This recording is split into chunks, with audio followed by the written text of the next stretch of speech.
Hey you guys, so today I'm making yet another video, but this video today is strictly going to be for the newer military wives. Maybe some help for military wives that are already into the military, life, but this one for me is strictly made for the military wives, the new ones.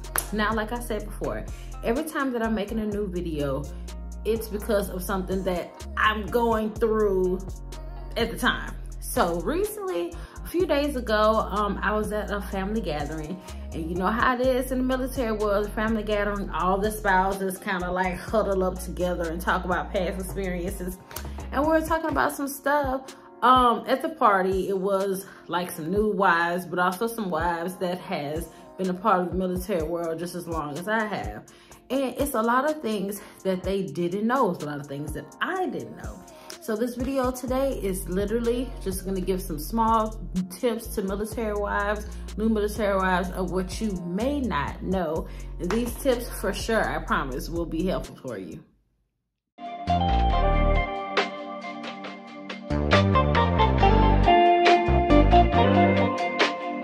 So the first tip is kind of gonna be like a no-brainer. So what do all spouses do when they find out that their significant other is getting orders to another duty station? What should you do if you're getting orders to another duty station and you literally don't know nothing about it? Like me, coming to Fort Wainwright, Alaska, I only knew of one person who had been stationed in Alaska, but technically it wasn't Fort Wainwright, it was J-Bear. So that kind of wasn't helpful for me. So my advice would be the Facebook pages, the spouse's Facebook pages at that certain base that you're going to, and also watching YouTube videos. I was like, I've never in my life ever took to YouTube to find out about an Army base before. The first base I had ever went to was Fort Bragg, and the next one was Fort Benning. So I never took the time to actually go on YouTube. What I mainly would do is just add a spouse's page to that certain military base and ask around, ask about the housing, ask about the schools, stuff like that, pretty much. But this time coming to Alaska, this was like a cultural shock for me, something I've never experienced before. This is like, Alaska's literally on the other side of the world to me. And I was like, how am I going to get this information? So I did look on YouTube to find some videos. And I did find a few videos, but not a lot that was helpful. That's what the main thing of brought me to YouTube. I was like, I'm here in Alaska. I went on YouTube to try to find information about Fort Wainwright, but I guess I didn't find the right videos. So that's basically what gave me that spark to maybe, hey, I should make some military YouTube videos about what's going on in Fort Wainwright and what's going about in Fairbanks, Alaska, just to help other people. Now, the Facebook pages, I tell you, are such good things for you to find out about the place that you're going to.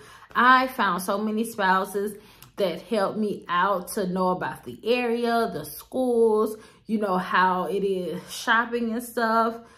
I really got a lot of information from the spouses. So I would say the number one thing, if you want to find out about your next duty station, you need to add the spouses pages on Facebook. You will find out literally everything you need to know. There's hundreds of spouses there that are willing to help you and give you all the best information that you need. Also, YouTube. Now, I will say, depending on where you're going, you may not find certain videos that will give you that information. Like for me, coming to Alaska, I couldn't find the right YouTube videos. I mean, I found some, but to me personally, they were not that informative. It was more informative just to be on the spouse's page and ask around. But yes, I would say you're a new spouse and you're trying to find out information on your next duty station, the Facebook spouses page of that military base and also YouTube is definitely some key tools to finding out that information. So my next thing is the insurances of what you have when you're in the military. So of course, the main thing is TRICARE. My husband is active duty Army, so we have TRICARE. So what you may already know is that, or may not know, is that it's two different types. You have the Prime TRICARE and you have the Select TRICARE. So with the Prime TRICARE, you can basically get checked anywhere on post. You don't have to pay any co-payment. You don't have to pay for your medicine, anything like that. Another thing that I've known when I was stationed at Fort Benning, but we lived in Fort Mitchell, Alabama, all the urgent cares there actually took TRICARE Prime. That was literally so helpful because we technically lived off post, and everybody knows that getting doctor's appointments on post is seriously like a headache. And urgent care, actually, to me, I feel honestly, is like way quicker than sitting at the doctor's office on post. So I enjoyed that the urgent care clinic was literally like 15, 20 minutes from the house. I would have to be there no longer than an hour, compared to when you're in a military base, you're going to be sitting there probably for hours, depending on which military base you are at. Now, I know at Fort Benning and Fort Bragg, you will be sitting there forever. This is just my personal experience. I was sitting there forever. Here at Fort Wainwright, it's not really like that. As long as you get to the appointment 15 minutes ahead of time, I've never really had to sit no longer than probably like, I'm gonna say 10 or 15 minutes. So it's not that bad here. But like I said, every military base is different. So like I said, with TRICARE Prime, you pretty much can only just go to the doctors on post, unless off post they have an urgent care clinic that takes Prime. And usually, from what I've experienced, even here being in Fairbanks, well, Fort Wainwright, Fairbanks is the town close by, that they also take TRICARE Prime at the urgent cares off post as well. So with Select, I've never had Select, I've always had Prime, but what I've heard from new mothers that are giving birth and they're kind of a little bit afraid to have a doctor on post, they feel more comfortable having an OBGYN off post, you can use Select. So with that, you will have to pay a co-payment fee when you go to those doctor's appointments. Also, if you're going to certain drugstores and get your medication, you're going to have to also pay a fee as well. So pretty much that's the difference. With Prime, you're pretty much kind of isolated just post and nothing else, unless you're going to urgent care. And Select, you can pretty much go anywhere off post. Now, another thing people probably haven't said anything to you about, and I didn't know this until later. Yes, TRICARE is medical insurance, but TRICARE does not cover dental. That I did not know. You will have to sign up for United Concordia. I actually found that out during a situation where one time my back teeth was like killing me. We were stationed at Fort Bragg at the time. I was dying. Like literally I had an abscess. My whole face had swollen. And I needed to leave work early. And I called my husband, asking him about like the insurance. He didn't even know. Oh my God. At the time, my husband was like a specialist. He didn't even know. He was like, oh, well, we have TRICARE. So with me sitting up calling TRICARE, asking them like, hey, what's up with my dental? Because when I went to the doctor's office and they put in my military ID information, no dental insurance popped up for me. And that's when I found out you have to get United Concordia, which is a separate insurance from TRICARE, but only for dental. So what things do I have to say about United Concordia? I pretty much haven't used it.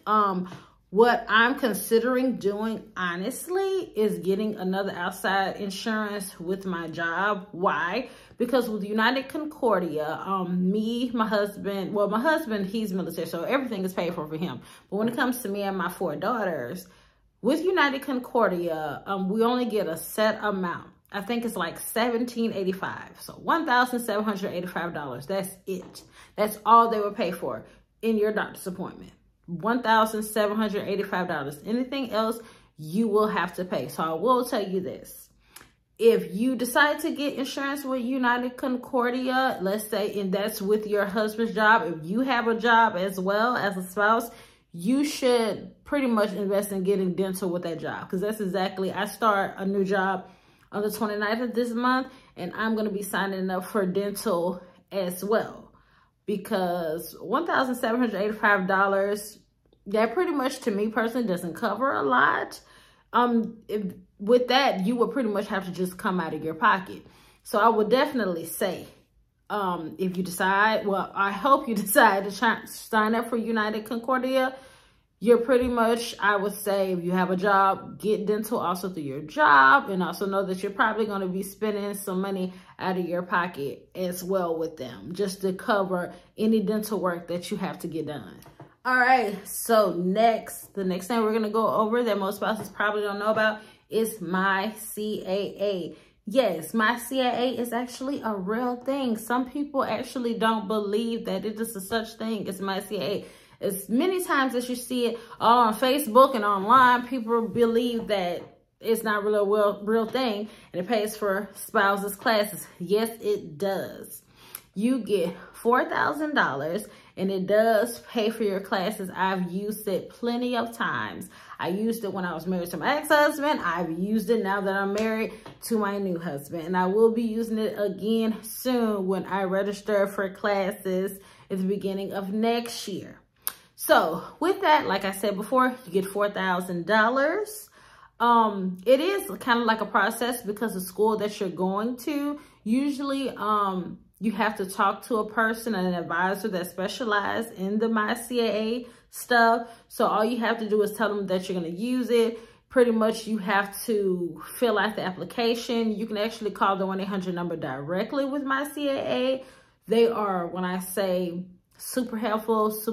I have nothing but good things to say about them. They've always took the time to help me. I want to say that they are open 24/7. I really want to say that because it's not one time that I have called and never got anybody.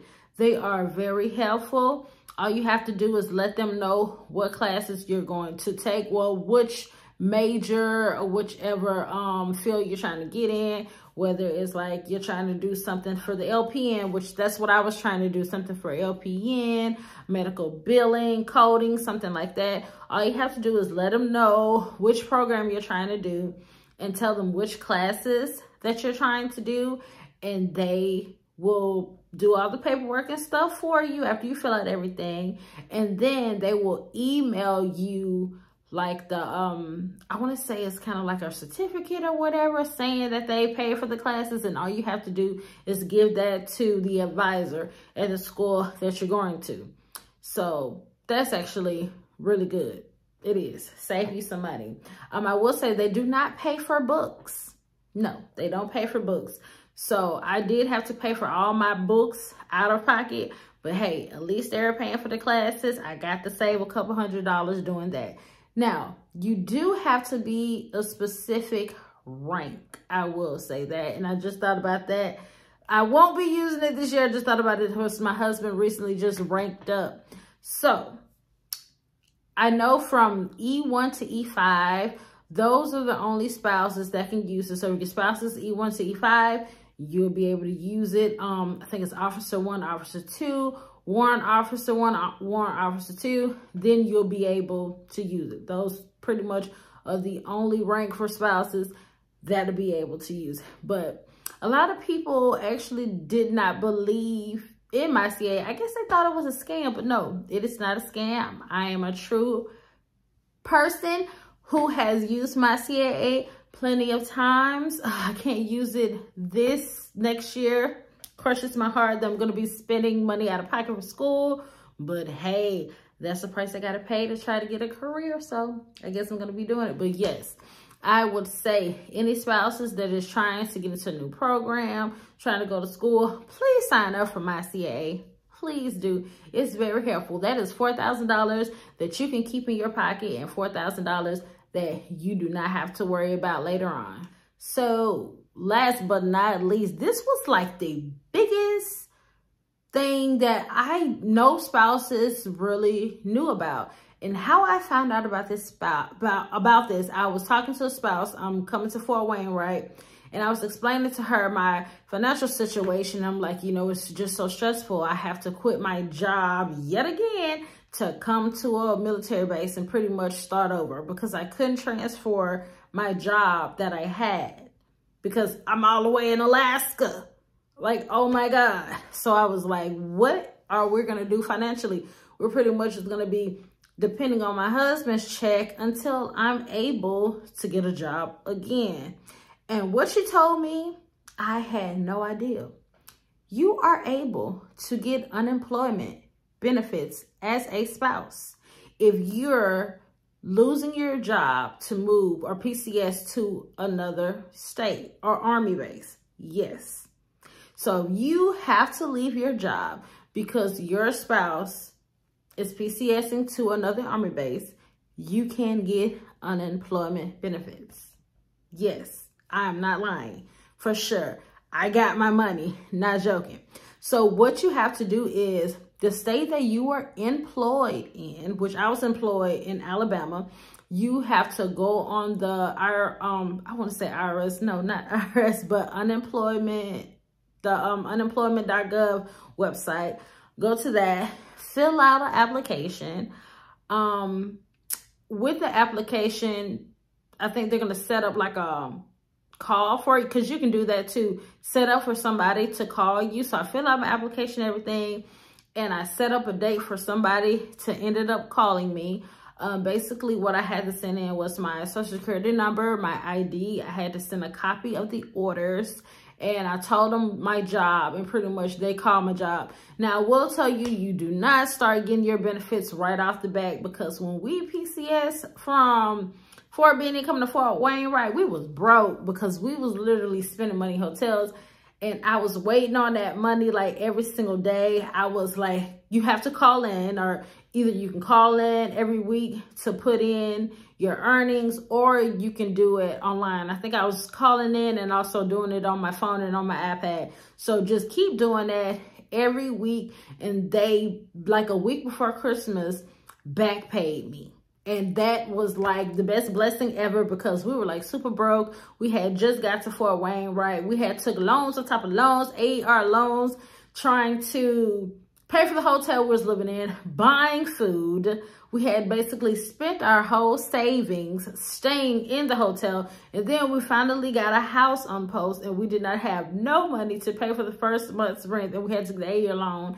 It was literally a week from Christmas. And I was like, how in the hell am I going to buy my kids Christmas? Like, my kids, they didn't know the financial situation that we were going through at the time.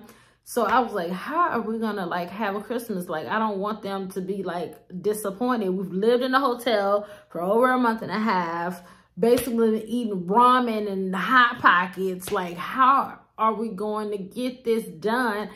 I didn't want to stress my husband out any more than he had been stressed, because he's literally busting his back trying to work every day, but, you know, still trying to worry about us, making sure we have food, making sure we have clothes and everything. And my unemployment came through a week before. Literally was a blessing. I promise you, my kids was able to have a good Christmas.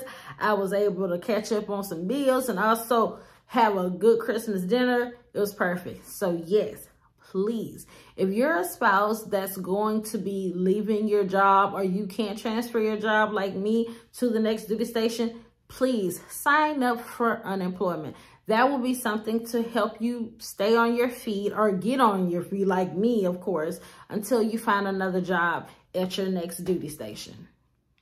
So everyone, I hope this video was super helpful. I tried to make it like short as I possibly could. Don't want to bore people and make the videos too long. So I'm hoping this video helps all new military spouses, if not new military spouses, just in general. Whatever kind of information I get from other spouses, I always try to help others, because I know how it is to be out the loop and don't know as much, and you're like, what is going on? So any information that I get, of course, I'm going to let you guys know. So thanks for watching my video, and I will be back soon.